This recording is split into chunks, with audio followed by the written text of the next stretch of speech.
Today is part 2 of our sermon series, Starting Afresh. We're looking at 4 stories from the first book of the Bible, and today's passage focuses on that section of Genesis where human beings are made. So as we begin this new year, listen for what God had in mind when God created us. Then God said, "Let us make humankind in our image, according to our likeness, and let them have dominion over the fish of the sea, and over the birds of the air, and over the cattle, and over all the wild animals of the earth, and over every creeping thing that creeps upon the earth." So God created humankind in God's image. In the image of God, God created them. Male and female, God created them. God blessed them. And God said to them, "Be fruitful and multiply, and fill the earth and subdue it, and have dominion over the fish of the sea, over the birds of the air, and over every living thing that moves upon the earth." God said, "See, I have given you every plant yielding seed that is upon the face of the earth, and every tree with seed in its fruit. You shall have them for food.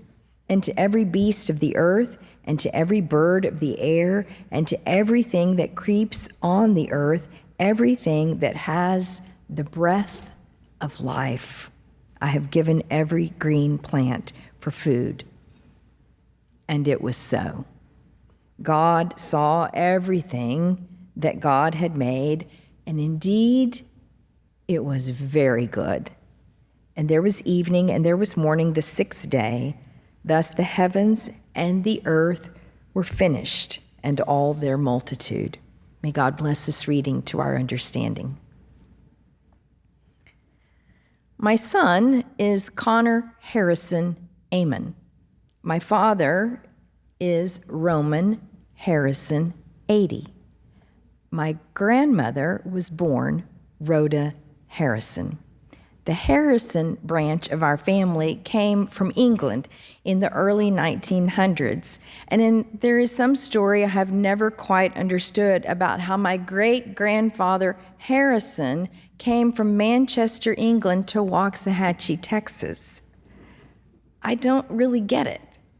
But I do know that a few years ago, one of my cousins on the Harrison branch traveled back to Manchester, England, to reconnect with the Harrison clan on the other side of the pond.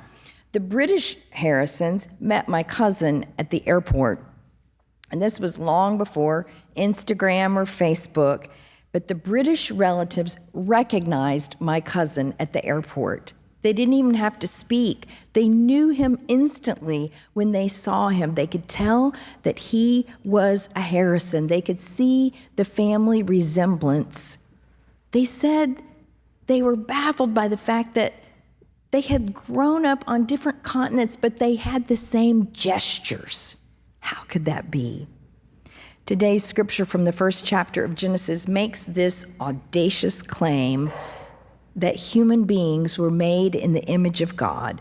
3 times in 2 short verses, we are told that we are part of God's family, made in God's image. God speaks us into being. "Let us make humankind in our own image and likeness." So God created humankind in God's image. In the image of God, God created them. As you and I start 2025 afresh, how might it shape how we step into this new year if we imagined that we are made in God's image? A friend of mine owns a business not far from here, and the business was robbed this week. Someone walked in, they grabbed some merchandise off the shelf, they scooted out the front door, and the shopkeeper followed the thief out onto the sidewalk and confronted him and said, "Dude, what are you doing?" And the dude said, "I can shoot you." And it was a horrible experience. No one was harmed. They found the thief. But my friend posted on social media, "People stink." Only he said it more graphically than that. And dozens of folks chimed in. People are bad. People stink. People are awful. What the? But the book of Genesis paints a picture of people being good. On day 3, we didn't read this part, but on day 3, maybe you remember, God created the Caribbean Sea and the Atlantic seaboard and the peach trees and the cherry orchards. And at the end of day 3, God said, "Isn't that good?" And on day 4, God created the sun and the stars. And then God said, "Wow, that's good." And on day 5, God created the dolphins and the owls and the yellowfin tuna and the bright red cardinals. And God said, "Wow, look how good this creation is." But on day 6, when God created humans, this time God says what hasn't been said in the whole story. God says, "They are very good." But maybe it's because God had not yet seen what a mess we could make of this world. Later, we will read how Adam and Eve are ejected from the Garden of Eden, and Cain and Abel, the 2 brothers, will resort to homicide. And it will be clear that we humans are capable of great evil. But even after those stories begin to unfold in Genesis, if you skip ahead to chapter 5 and to chapter 9, you will once again read human beings bear God's imprint. Human beings are made in the image of God. Genesis won't give up. Genesis insists that we possess some inherent spiritual dignity, that we as human beings are somehow bound to God in a distinctive, unique, tender, intimate way, that something about our ordinary, dusty human life bears the divine mystery of heaven. But very often, we don't see it.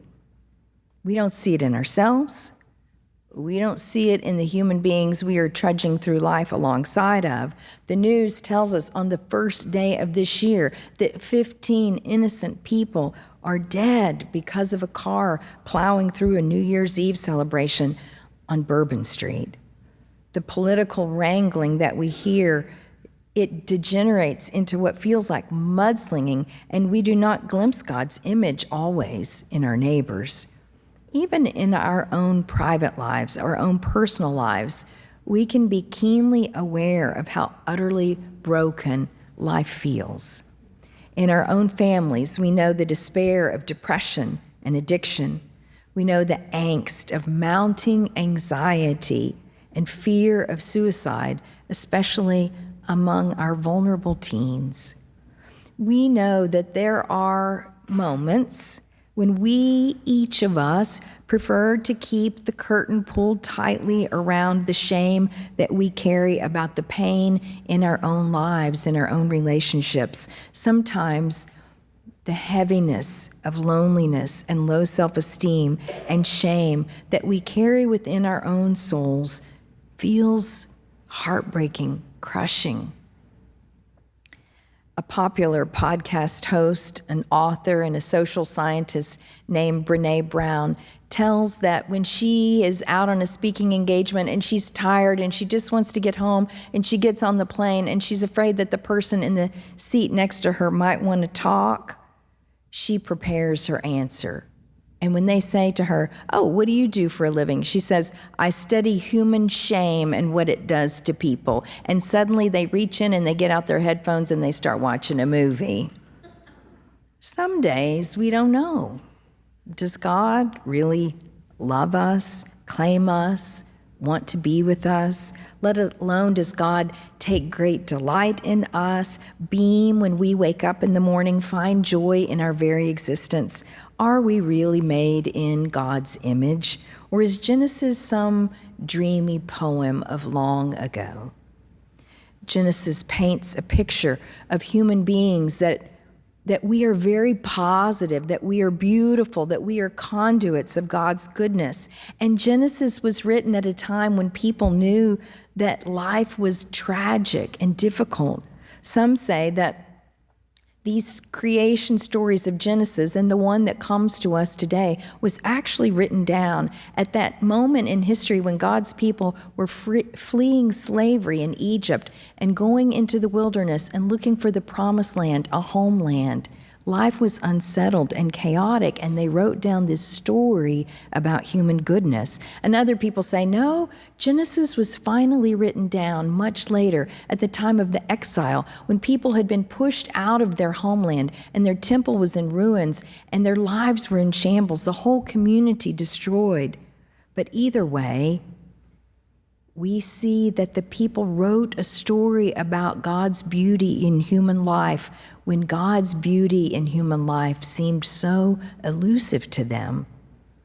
Our own headlines will always deliver to us the worst news. That's what the news is for, to tell us the worst, shocking, most unusual thing. It gets us to read our devices and turn on the news. But what about what's happening in your own life? What good have you noticed unfolding right around you? Just this week, a friend told me that she finally got out to run some errands. The road seemed clear. She was driving down a clear road. She turned, she slipped, she landed in a ditch. And before she could figure out what to do, men had surrounded her car and lifted her up and pushed her back. And in 60 seconds, she was driving down the road again. That's humanity. Just this week, I saw it. Maybe you saw it too. Friends opening their homes to friends who had lost their homes in the fires in California. Right here in Kansas City, I saw moms gathering up clothing and gift cards to help a family who lost their home and who lost their school and who lost their jobs and are moving here to Kansas City to resettle. These young families don't even know the names of the family they are helping, and yet they want this family coming from the tragedy in California to Kansas City to have a soft landing in the midst of this tragic situation. One author put it this way, and I absolutely love this line. The author said, "If God is the king of the world, we are the prime ministers." It is our job to reveal God's goodness and beauty, God's grace and love. God's holy light still shines through every one of you. Genesis paints a positive, beautiful, uplifting picture of the human race shimmering with God's holy light. Now, one of the side notes that I find comical is that, and again, we didn't read this part, but on day 6, God also created the cattle. Don't you think that's funny? You and I were created on the same day as the cows? A humorous nod to the fact that we are quite ordinary animals, and yet somehow, by God's own intention, by God's deep desire, we reveal God's infinite beauty and goodness. This week, we were all reminded of an extraordinary man who was surely made in God's image, President Jimmy Carter, who died at age 100.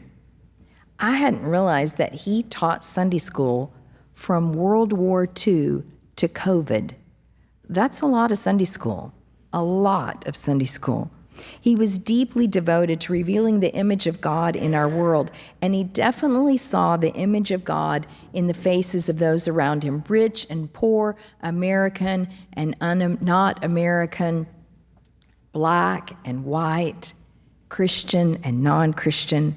But it's easy to name extraordinary people who bear God's holy imprint, who are carriers of God's DNA, but most of us are not presidents. We are ordinary people. We are simply trying to get by. But Jimmy Carter showed us something about how God works in ordinary human people. You probably know that Jimmy and Rosalind Carter worked to eradicate a horrible disease, the guinea worm disease. It afflicted 3.5 million people when they started addressing its causes. But once they started working on it, they reduced it so dramatically that last year, on the whole planet, we only had 14 cases of it. But Jimmy didn't cure this disease alone, and he didn't cure it with a pile of money or with a breakthrough medicine. He cured it with human relationships. Jimmy and Rosalind Carter would go into a village of about 600 people, people who were uneducated, people who did not have running water or well water, and he would teach them certain ways to procure water that would be safe for them and their families to drink. And then those local village leaders would teach the other local people in the village. And so the knowledge was transferred household to household, neighbor to neighbor, friend to friend, stranger to stranger. And Jimmy's grandson said at the funeral that 3.5 million people were treated not with medicine, but with love and respect. Millions of people cured this disease. All of us are made in God's image. People around the globe of every religion and none were created by God, and we resemble the goodness, the grace, and the love of God. If we believed that about ourselves and about each other, how might it shape the way we walk into 2025? Could another see the very gestures and mannerisms of the holy in our actions?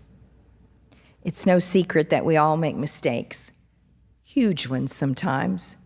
Next week, I'll talk about Cain and Abel. Evil is real in our world, but God created us to be related to each other and to God. Did you see the movie Conclave? Raise your hand if you saw the movie Conclave. I'm not going to ruin it for the rest of you, but I think it's a fascinating film about the process of selecting a pope.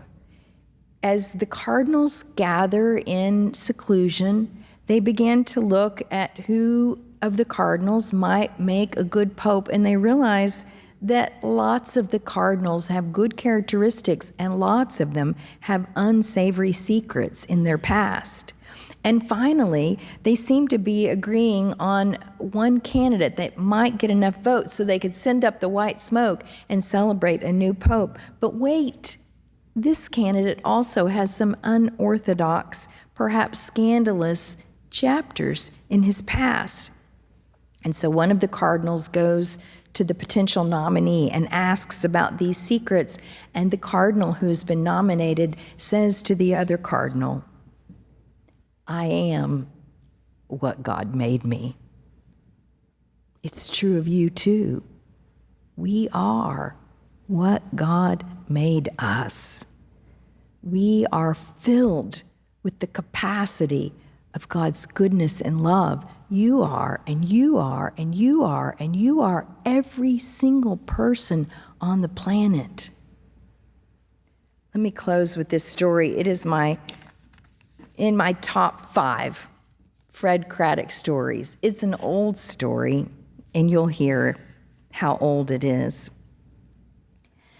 Fred and Nettie Craddock were on vacation in the Smoky Mountains. They pulled over and stopped at a little cafe along the tourist route through the Smoky Mountains. They just wanted to grab a bite to eat and be left alone. They didn't want to visit with anybody. They were on vacation. But this elderly man approached them and struck up a conversation, and Fred was polite and said, "Yes, I'm a minister in the Christian Church, Disciples of Christ." And the man said to Fred, "Mind if I pull up a chair?" He said, "I owe a great deal to a minister in the Christian Church, Disciples of Christ." He said, "I grew up here in these mountains, in the Smoky Mountains, and I was the son of an unmarried mother." He said, "Back when I was a little boy, they called me illegitimate, and I felt a lot of shame. When I went to recess, I played all by myself on the playground. At lunchtime, I ate all alone at my own table. Folks would see me in town and they would whisper and guess and snicker about me. They wondered, who is his daddy? When I was a teenager, I wandered into the Laurel Springs Christian Church. I would sneak in just before the sermon and I would slip out before the final hymn was over. I didn't want to talk to anybody. I didn't want to hear them ask me questions about who my daddy was. I assumed that they looked at me the way the people in the town looked at me, as illegitimate. But one Sunday, I got caught. I couldn't get out the door. There was this family in front of me, and I couldn't slip out fast enough. And the minister reached out and grabbed me by the shoulders. And I figured he knew I was a bastard, and he was going to take some guesses at who my father was, like all the other people did. But instead, he said to me, "Boy, you're a child of God. I see a striking resemblance." And then he swatted me on the back, and he said to me, "Now, you go claim your inheritance." That, said the elderly gentleman, that was the beginning of my life. Fred said, "Well, sir, that's an amazing story. Really amazing. What is your name?" And the man said, "My name is Ben Hooper." And then the elderly gentleman got up, and Ben Hooper walked away, and Fred started remembering that when he was just a young boy growing up in Tennessee, his dad often mentioned that there was this bastard named Ben Hooper who served 2 terms as governor of Tennessee.